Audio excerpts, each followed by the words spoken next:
Hello, and welcome to securing NVIDIA's Morpheus AI framework with NGINX Plus Ingress controller. My name is Greg Coward, and over the next few minutes, we'll walk through deploying the NVIDIA Morpheus AI infrastructure along with NGINX Plus Ingress controller to easily provide secure and scalable external access. Before I start the deployment process, there's a few prerequisites that I'll need to address.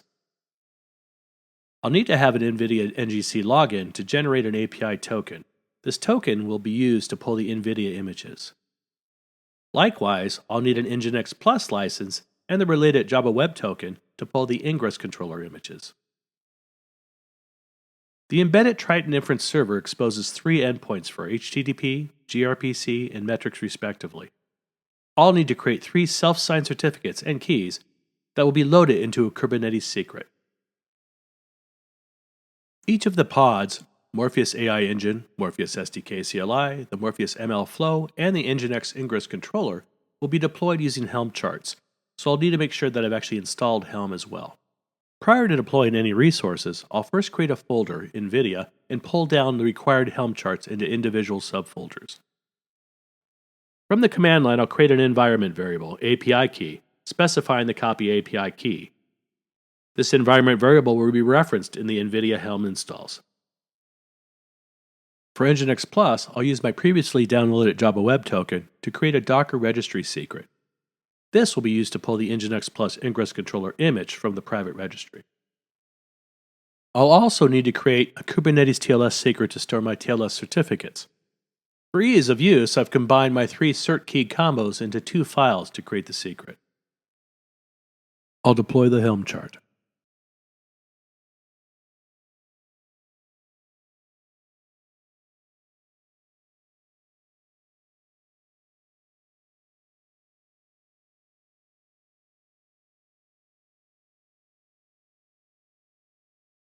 I need to make note of the Ingress controller's external IP and update my domain's DNS records to reflect the public address.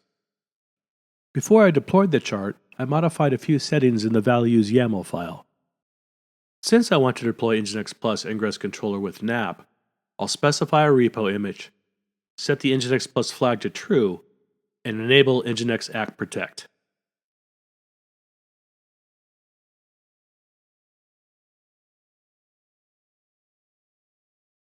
I'll also port forward the Ingress controller's container to my local machine. This way I can access the dashboard HTML.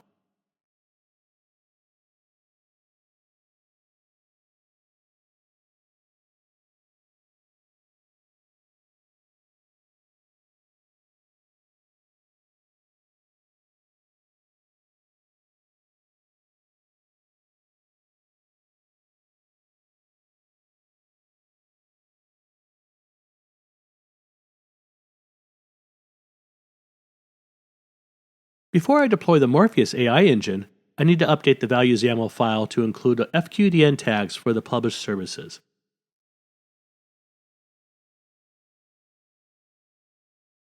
In addition, I've created 3 separate NGINX virtual server resource objects corresponding to the 3 Triton service endpoints.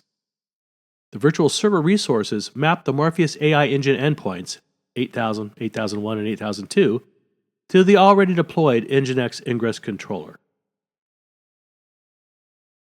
With the files created, I'll deploy the Helm chart.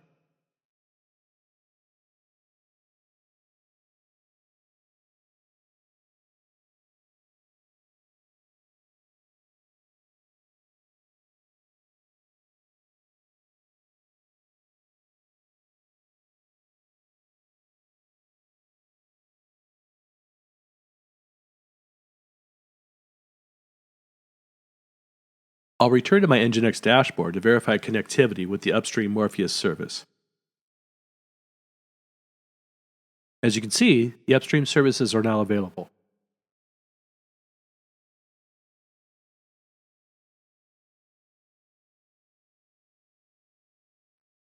The SDK client hosts shared models and data libraries. More importantly, the client provides a platform to deploy Morpheus pipelines.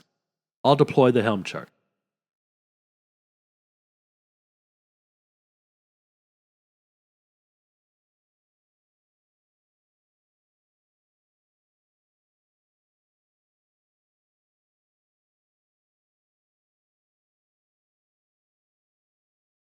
Once the SDK CLI helper pod reaches a running state, I'll connect to the pod and move models and data to a shared volume.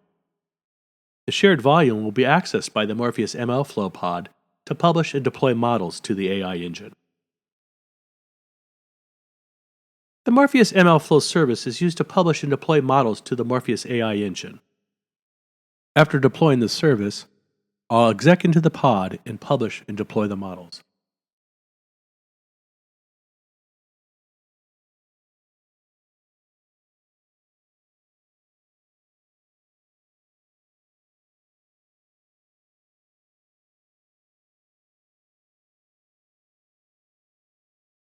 The Morpheus AI engine Helm chart deploys instances of Kafka and Zookeeper to facilitate Morpheus pipelines. To enable pipelines, I'll create 2 Kafka topics. The final step of the deployment is to connect to the MLflow pod and publish and deploy a couple models to the Triton Inference server.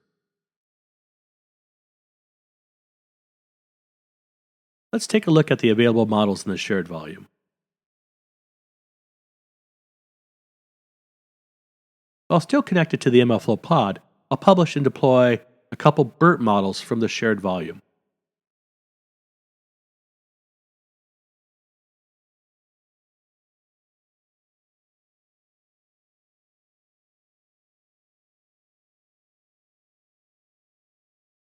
With my Morpheus infrastructure deployed and sitting securely behind my NGINX Plus Ingress controller, there's nothing left to do but test with a couple of curl commands.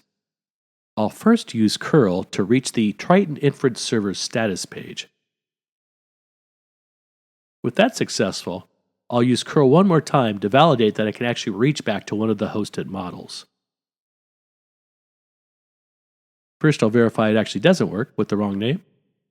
Then I'll correct the name and try again.